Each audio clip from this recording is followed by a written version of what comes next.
पुनीता जी, राधे राधे महाराज जी। गुरुदेव भगवान, मेरे से कोई अपराध बन गया है, पता नहीं क्या हो गया है कि भक्ति बढ़ी नहीं रही आगे। जो पहले रोमांच होता था कथा सुन के, आजकल वो बिल्कुल महाराज जी अपराध क्षमा कैसे हो महाराज जी?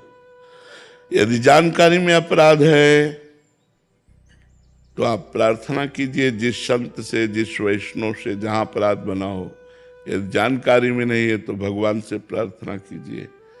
और दूसरी बात एक आपको बता दें, प्रारंभिक भक्ति में भगवान की कृपा से आनंद आता है, और जब हम आगे भक्ति में चलते हैं तो हमको अधिक भजन करना पड़ेगा, तब आनंद की अनुभूति होगी। जैसे इत्र की दुकान में आप सीधे जाइए तो आपको खुशबू लगेगी, लेकिन वहीं बैठ जाइए 4 घंटा, 4 घंटे में आपकी नासिका और वहां की जितने इत्र हैं वो सम अवस्था को आ जाएंगे और आपको खुशबू लगना बंद हो जाएगी। जब कोई हाई क्वालिटी की खुशबू खुलेगी तब आपको लगेगी, नहीं तो नहीं लगेगी। ऐसे ही प्रारंभिक भजन में आनंद का अनुभव होता है। अब आपका उससे बढ़कर के लेवल भजन का होना चाहिए, तब जाके आनंद का अनुभव होगा, नहीं तो उतने के लिए मन राजी हो गया। हाई डोज में ही वो पुलकायमान और रोमांच और अश्व छोटी मोटी उसमें नहीं होगा। तो उस ये भी देखना है कि एक तो बात देखनी कि अपराध के कारण कहीं ऐसा तो नहीं, और दूसरी बात ये देख ली है कि कहीं हमारी डोज अधिक की मांग तो नहीं हो गई है। अगर अपराध नहीं है तो हमें और भजन बढ़ाना चाहिए। ये दोनों बातों को आप देख लीजिए। देखो, भक्ति का जो मार्ग है वो अहंकार रहित मार्ग है, इसलिए हम इतनी ऊंचाई पर चढ़ गए ऐसा कभी अनुभव नहीं होता। इतनी हमारी लेवल ऊंची हो गई ऐसा कभी अनुभव नहीं होता। मतलब जैसे एक बढ़िया लिफ्ट हो तो चलने में तो लगा एकदम, लेकिन जब बीच के फ्लोरों को क्रॉस कर रही होती है, अगर नंबर ना लिखे हो तो अपने को पता नहीं चलेगा, पता चलेगा कि चल रही कि नहीं चल रही, और पता चला कि हम उस फ्लोर में पहुंच चुके हैं जिसमें हमें निकलना है। ऐसे भक्ति का मार्ग है, लिफ्ट जैसा मार्ग है कि चलने में तो लगता है रोमांच और आनंद एकदम, और जब चल पड़े तब ऐसा एकदम शून्य, एकदम मन खिन्न, कुछ अच्छा नहीं लग रहा। रात दिन भजन हो रहा, फिर भी भजन की पूर्ति हमारा बढ़ता चला जा रहा है। जो हमारी आंतरिक आध्यात्मिक उन्नति होती चली जा रही, और वो गिड़गिड़ा रहा है, वो रो रहा है कि हमसे भजन नहीं बन रहा, हमसे। वो अहंकार रहित होकर, दैन्य होकर वो भगवान के द्वार तक पहुंच जाता है, उसे पता ही नहीं चलता है। तो ये भी बात समझ लो, जरूरी नहीं कि रोमांच होना, आंसू आना ही भक्ति का लक्षण है। नहीं, भक्ति का एक और विशेष लक्षण है, जैसे कोई दिल को मसला करे, ऐसी एक मीठी मीठी पीड़ा और भगवान का स्मरण, बार बार भगवान की स्मृति में डूब रहा है। अब अंदर की पीड़ा को कौन जाने, केवल भगवान ही जानते हैं ना। मीरा जी कहती मेरा हृदय जानता है, बाहर से कुछ नहीं, न एक बूंद आंसू, न एक रोमांच, बाहर से कोई लक्षण नहीं। वो अंदर खाए जा रहा है भगवान का विरह। कब मिलेंगे, आज का भी दिन गया, आज की भी रात गई। वो भजन नहीं हो पा रहा, किसके पास जाऊं, क्या करूं, कौन मुझे प्रभु से मिला दे। वो अंदर अंदर चल रहा है, बाहर से शांत बैठा है, अंदर से आग लगी हुई है, बाहर से शांत बैठा है। बाहर से कछु दिखत नहीं, अंदर चमके नूर। आपो त्याग जगत में बैठे नहीं किसी से काम, उनमें तो कछु अंतर नहीं, संत कहो चाहे राम, वो भगवत स्वरूप हो जाते। तो हमारा लक्ष्य भजन होना चाहिए, रोमांच और अश्रुपात की तरफ नहीं जाना चाहिए कि वो रोमांच हो, अश्रुपात हो। प्रारंभ में भगवान की कृपा से नए नए जब आते, देखो पहली बार वृंदावन आओ आपको कैसा लगेगा, पहली बार जब वृंदावन आओ और फिर यहीं रह जाओ फिर कैसा लगेगा। कुछ दिनों में सम हो जाएगा। अब यहां भावुकता वाली बात हो तो आपको आनंद आएगा, नहीं तो एक जैसे गांव में रह रहे हो ऐसा लगने लगेगा, क्योंकि हृदय सम हो गया। अब उसको और पावर चाहिए आनंद का। तो ऐसे ही बढ़ता बढ़ता आनंद का स्वरूप वो भगवान को समा लेता है, वो आनंद समुद्र भगवान का अवगाहन कर लेता है, ये क्षमता बढ़ जाती है। इसलिए नाम जप करो। अगर हाँ कोई अपराध बन गया तो क्षमा याचना करो, नहीं तो भजन में अगर रति है तो कोई अपराध नहीं बना। अगर भजन में विघ्न है तब तो अपराध बन गया, फिर देख लीजिए। गुरुदेव भगवान, मन बहुत विचलित करता है। जिन क्रियाओं से हम बचना चाहते हैं वो गृहस्थ जीवन में उन क्रियाओं में उतरना ही पड़ता है। चिंतन बिगड़ जाता है महाराज जी। बचने का प्रयास भी बहुत करते हैं बट ऐसा कोई बल नहीं है जो हम बच पाए महाराज जी। ऐसे में मतलब भगवान का बल, मेरे बल श्री वृंदावन रानी, जब हम भगवान का बल रख लेते हैं तो सब ठीक हो जाता है। आप अंदर से हार जाइए। सुनेरी मैंने निर्बल के बल राम। निर्बल का बल कौन? भगवान। अभी कोई अहंकार है, अभी कोई बल है, इसलिए काम क्रोध आदि परास्त करते हैं। जब आप निर्बल हो जाओगे और भगवान को पुकारोगे, उसी समय आप वास्तविक बलवान हो जाओगे। आपको कोई परास्त नहीं कर सकता। जिसका भगवान सहायक होता है उसका कोई बाल बांका भी नहीं कर सकता। चाहे काम हो, चाहे क्रोध हो, चाहे लोभ हो, चाहे अहंकार हो, चाहे कोई भी हो। जब तक हम में कुछ है तब तक बात है, और जब कुछ नहीं और हार कर भगवान को पुकारेंगे तो उसी समय हमें भगवान का बल मिलेगा और हमारा जीवन उन्नतिशील हो जाएगा। तो जब हम देख पा रहे हैं अपने को कि हम नहीं जीत पा रहे, माया पर विजय प्राप्त नहीं कर पा रहे, तो हमें ईमानदारी से भगवान की शरण में चले जाना चाहिए हृदय से कि भगवान अब ये दोष हमसे छूटने वाले नहीं, अब आप ही छुटा दीजिए। और हृदय से बार बार प्रार्थना कीजिए। फिर आप देखेंगे भगवान का चमत्कार कैसे आपको सुधार देता है, कैसे बना देता है। भगवान का कृपा प्रसाद आपको निर्विकार, गृहस्थी में रहते हुए भी निर्विकार मन ही नहीं चलेगा, इच्छा ही नहीं होगी किसी भोगों की। भगवान की कृपा में बहुत बड़ी ताकत है। भगवान से प्रार्थना कीजिए और नाम जप कीजिए, दोनों साथ।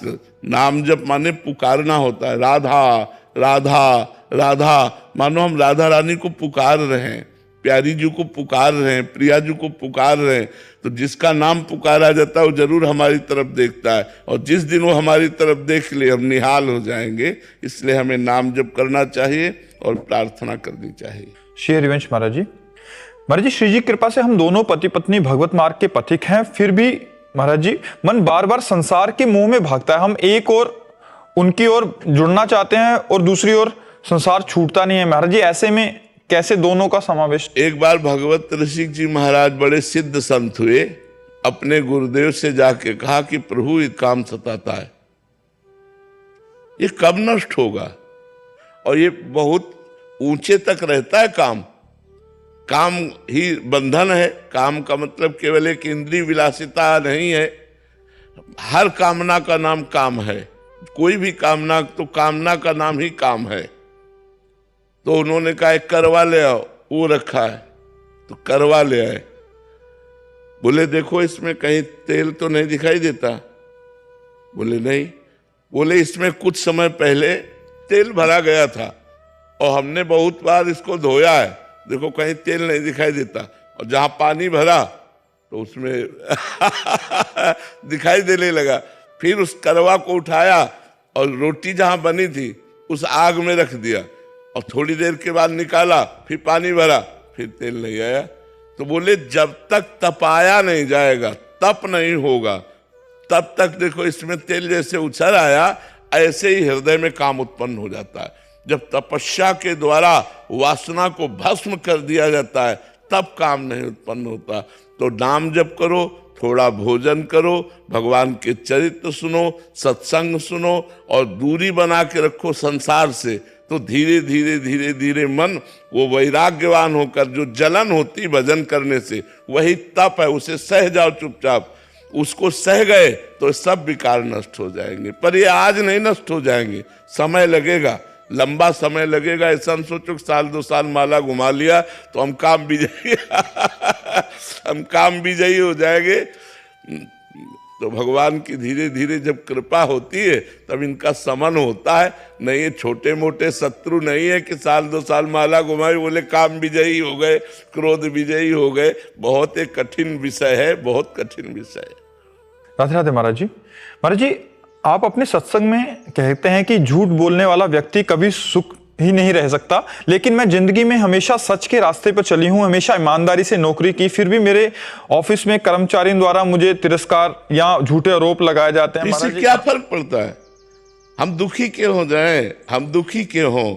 अगर कोई हमारा अपमान करता है तो हमें ये देखना है कि इसमें हमारी गलती तो नहीं है। यदि हमारी गलती नहीं है तो हम उसे स्वीकार नहीं करते, मुस्कुरा के चल देते।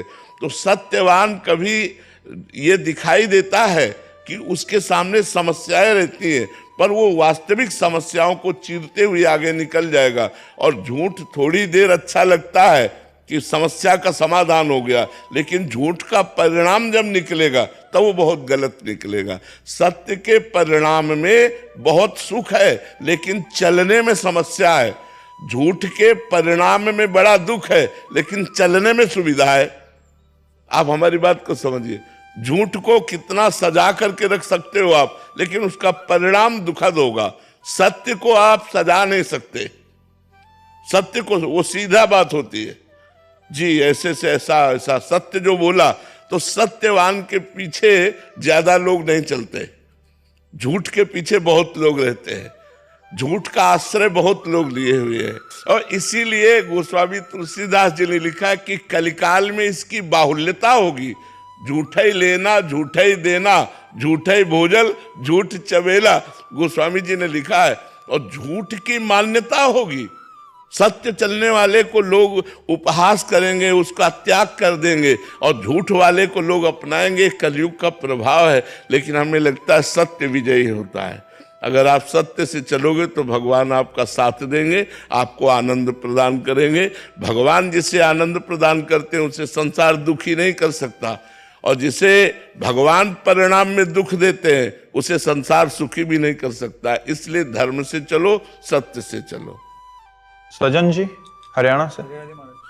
राधे राधे महाराज जी। महाराज जी, कर्म करो फल की चिंता मत करो के सिद्धांत पर वास्तव में जीवन कैसे जिया जा सकता है? क्योंकि जब हम किसी लक्ष्य को प्राप्त करने के लिए प्रयासरत रहते हैं तो अनायास ही परिणाम की सोच हो जाती है। तो ऐसी स्थिति में ये सिद्धांत का पालन महाराज जी कैसे संभव है? आप दुख की चाह करते हैं क्या? तो दुख की चाह तो कोई करता नहीं, सब सुख की चाह करते हैं। तो बिना चाह किए दुख मिलता है कि नहीं मिलता?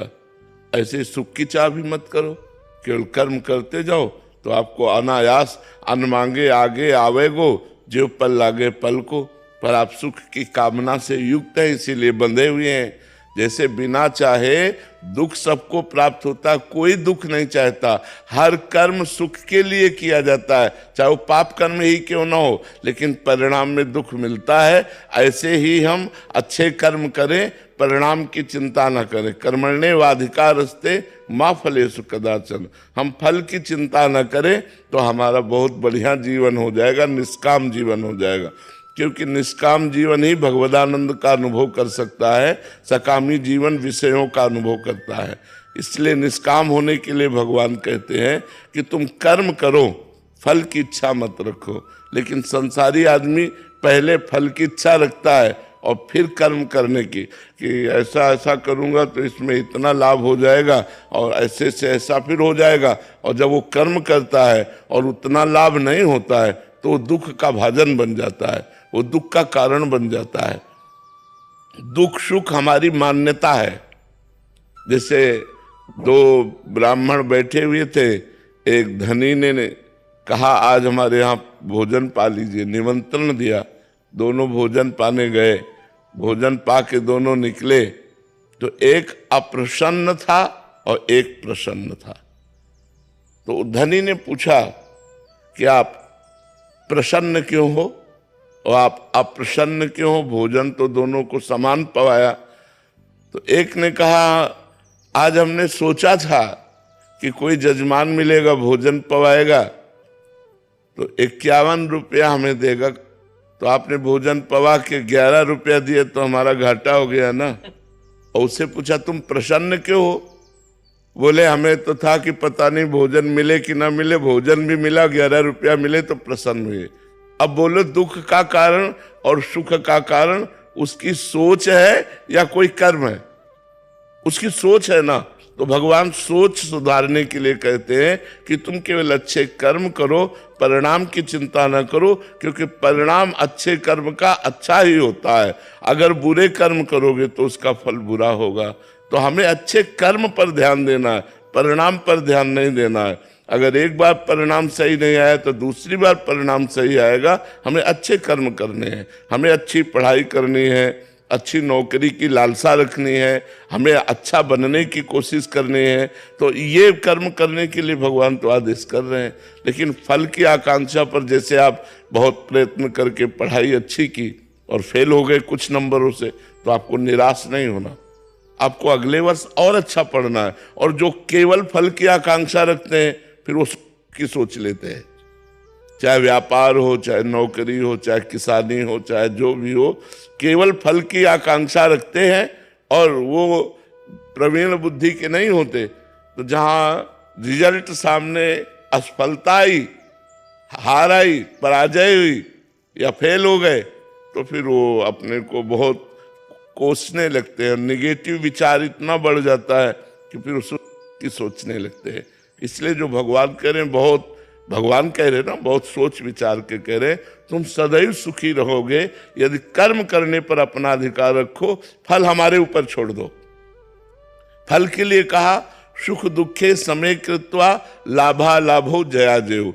सुख दुख में समान भाव रखो, लाभ हानि में समान भाव रखो, जय पराजय में समान भाव रखो और कर्म केवल करो तो तुम बहुत प्रवीण योद्धा हो जाओगे, तुम्हें माया परास्त नहीं कर पाएगी। और जब हम केवल सुख की आकांक्षा रखकर कर्म करते हैं और हमें वो नहीं मिलता, तो अब निराश हो जाते हैं, उदास हो जाते हैं, हताश हो जाते हैं। और हमें कर्म करना ही पड़ेगा, हमें संघर्ष करना ही पड़ेगा। मनुष्य जीवन मिला है तो हम उत्साह पूर्वक हारने पर फिर प्रयास करके जीत जाए, ये भगवान कला सिखाते हैं। अगर हम हार भी गए तो हमें उत्साहहीन नहीं होना, हमें पुनः कर्तव्य का अनुष्ठान करना है और हमें विजय प्राप्त करनी है। एक बार की हार हमें एक अनुभव देती है कि हम हारे कहाँ से, कौन सी त्रुटि हुई, और हमें विवेक पूर्वक उस त्रुटि को सुधार करके हमें सफलता प्राप्त करनी चाहिए। इसलिए भगवान ऐसा कह रहे हैं।